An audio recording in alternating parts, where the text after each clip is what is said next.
What's up, guys? It's your boy Jamaica here, coming at you with another tournament recap for Season 7, Week 2.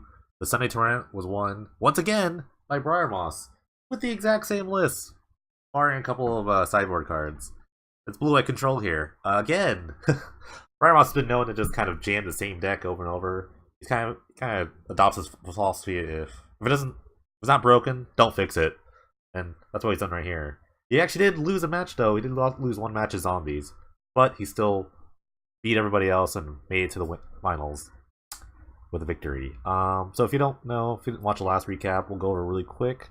A bunch of lands, not a lot of tap lands, many untapped lands.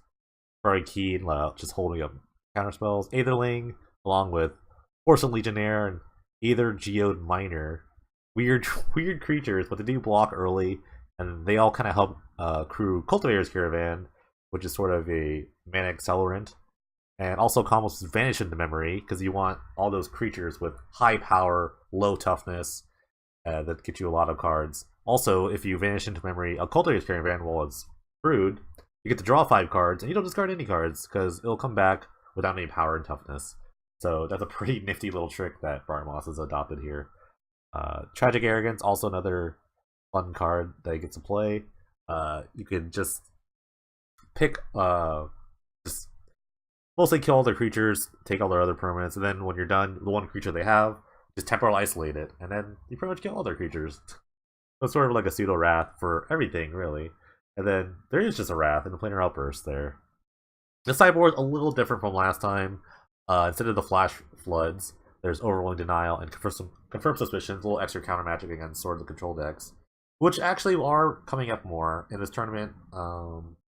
Played the Gauntlet. He really ran through the Gauntlet. He played, let's see, round 1 was a Turbo Fog deck. Round 2, he lost to Zombies.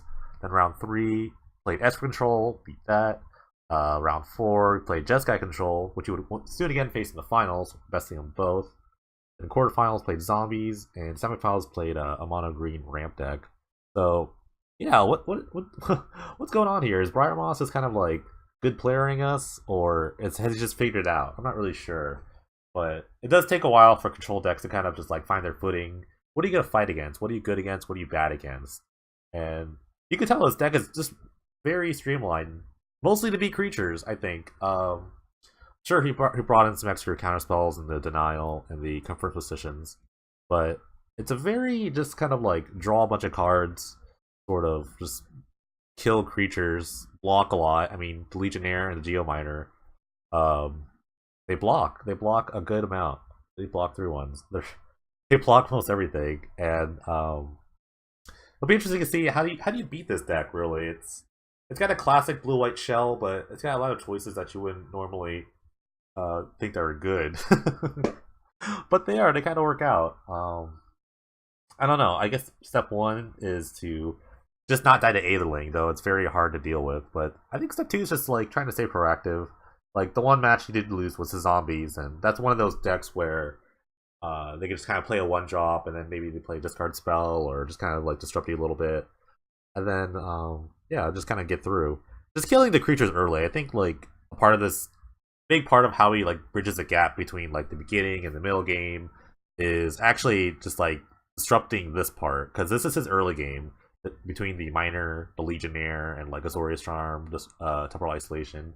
You really want to kind of either have threats that don't care about like Azorius Charm or Isolation, or you have ways of just killing these first creatures. A lot of people will just take out their removal spells in a sort of control matchup because, like, you know, why not? They don't have any good creatures, but this guy does have creatures, and they're also good with the Caravan, which is a huge blocker, by the way.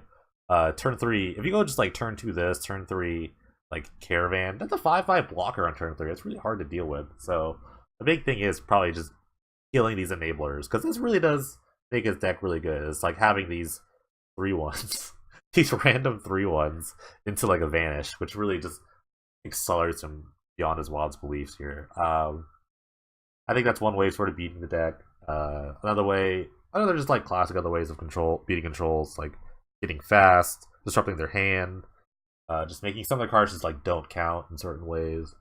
But yeah, I'll be interested to see how many times Briar Moss champs this deck, and how in what ways will people try to counteract this.